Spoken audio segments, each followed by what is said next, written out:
Welcome to ETF Edge, your go-to place for everything exchange-traded funds. I'm your host, Bob Pisani. After years of taking a back seat to index investing, active investing in ETFs is having a moment. What's going on? Let's talk with Steve Sachs. He's the COO of Goldman Sachs ETF Accelerator.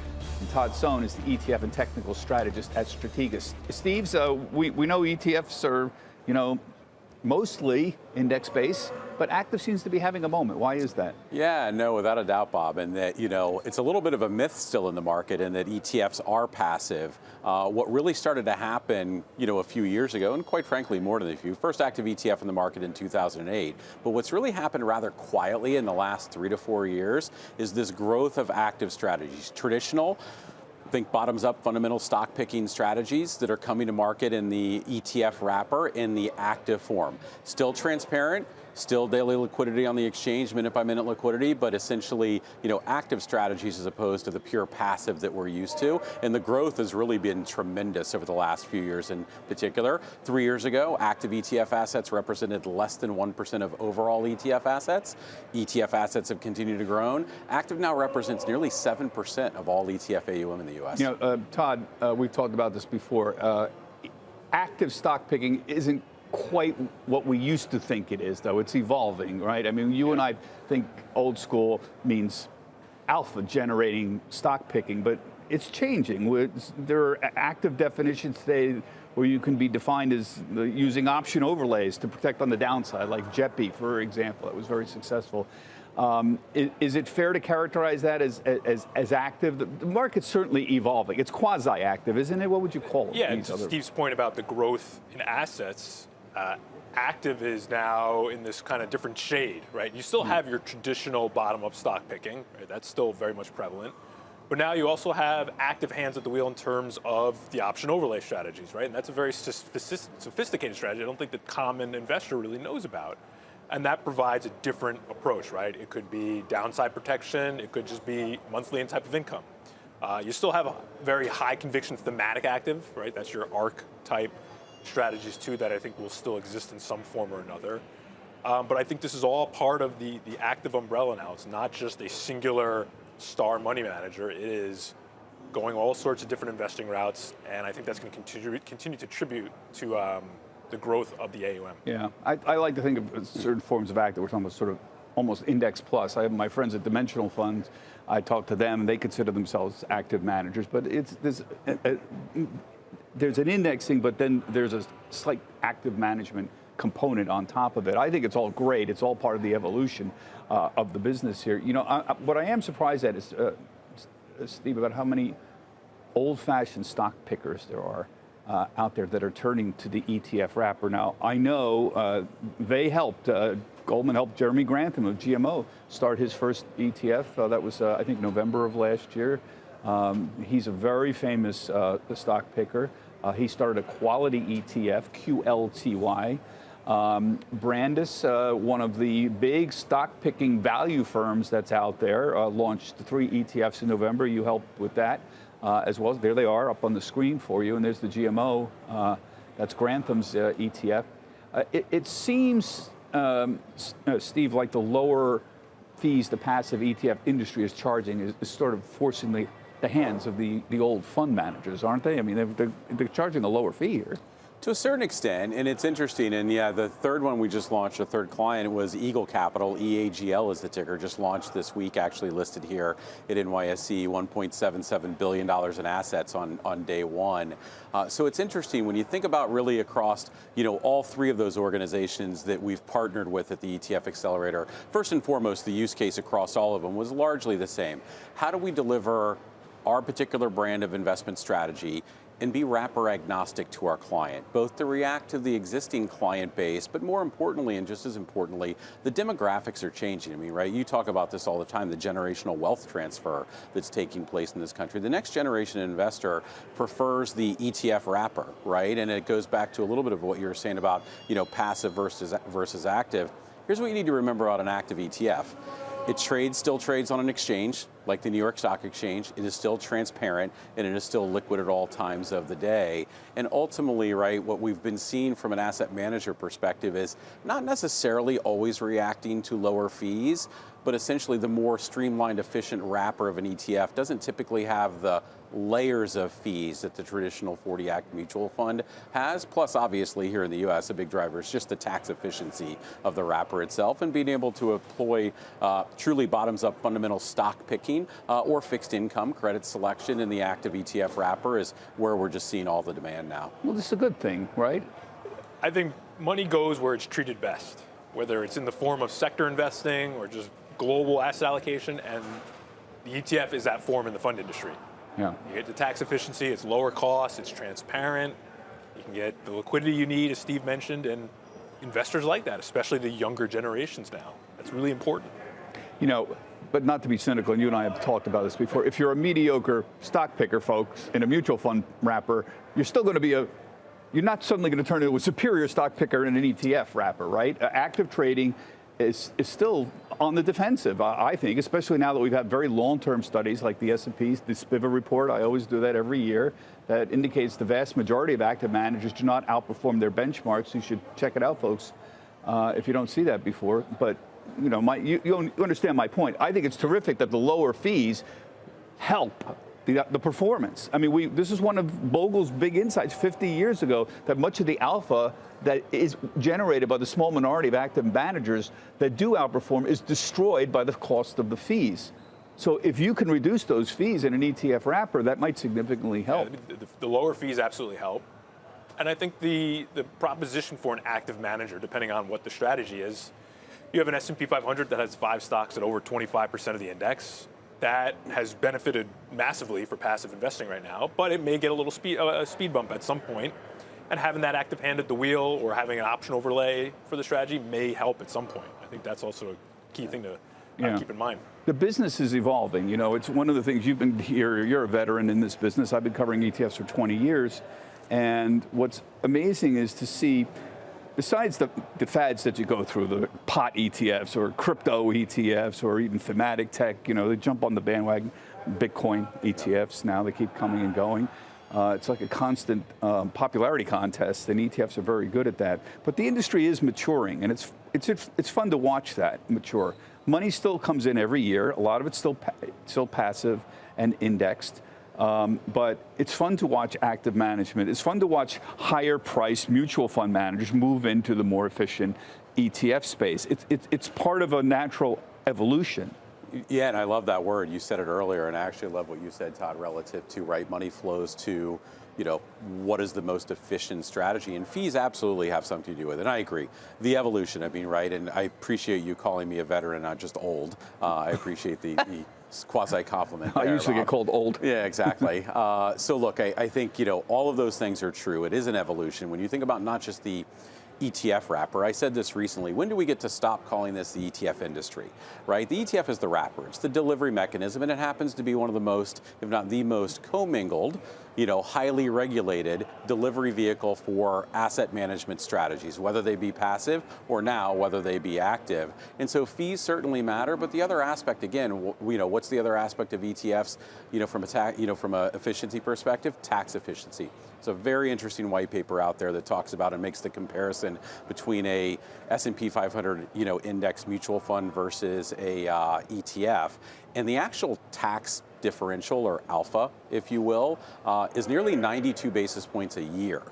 That's a big difference as well. When you think about the relative performance rankings, it's not just fees, but the difference between being a top decile manager and something below that. It is 90 basis points, yeah, easily. Absolutely. Less than that would be, so that's huge.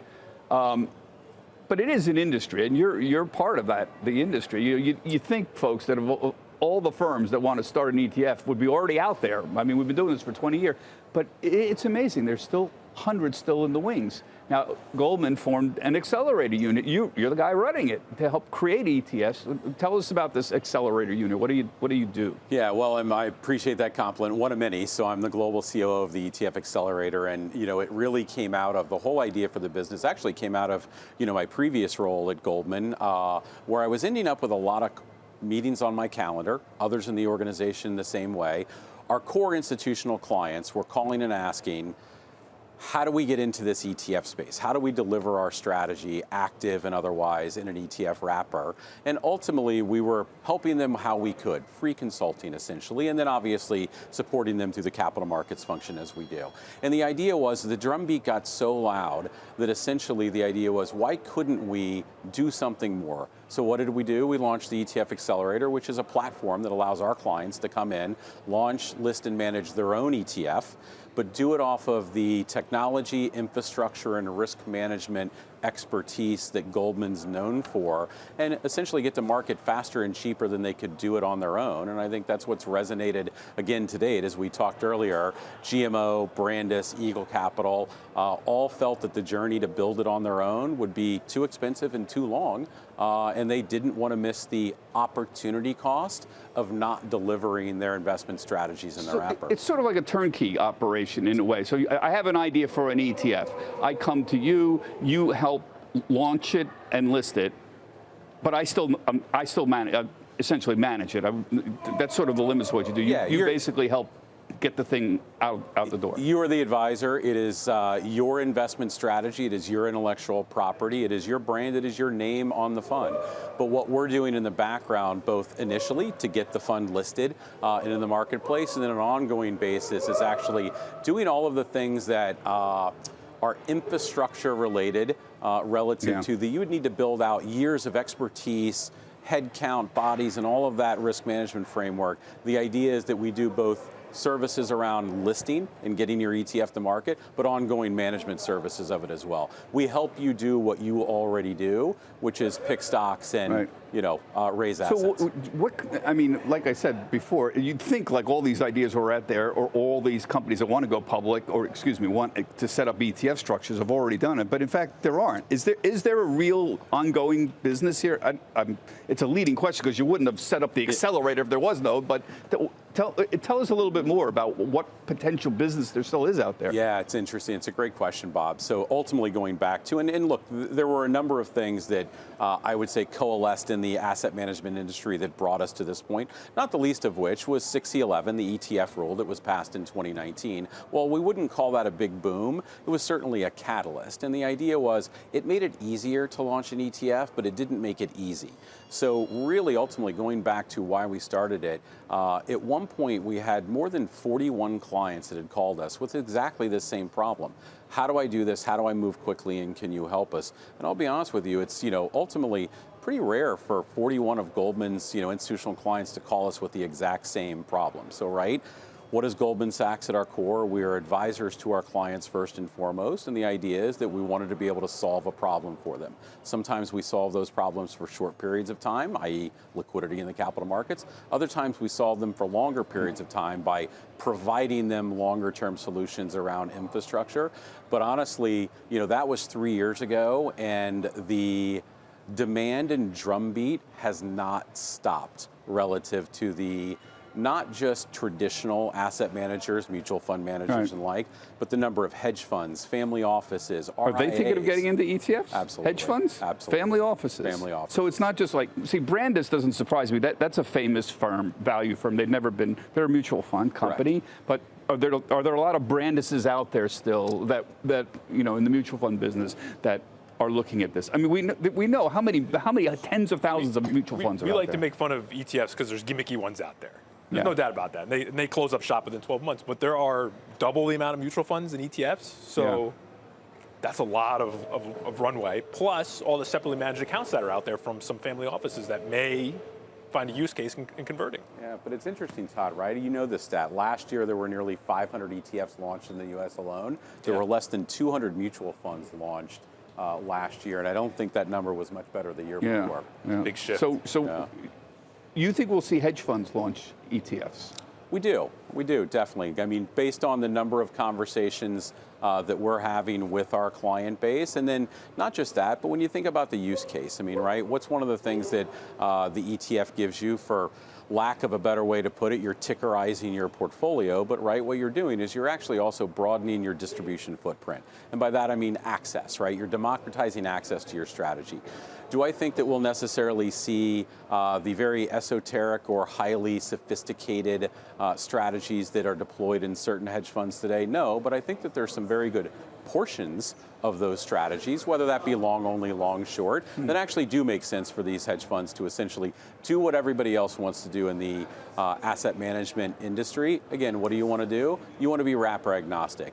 More and more of their clients, particularly institutional clients, prefer liquid vehicles side by side with gated or LP type vehicles. And what I find interesting is you don't necessarily have to be brilliantly innovative.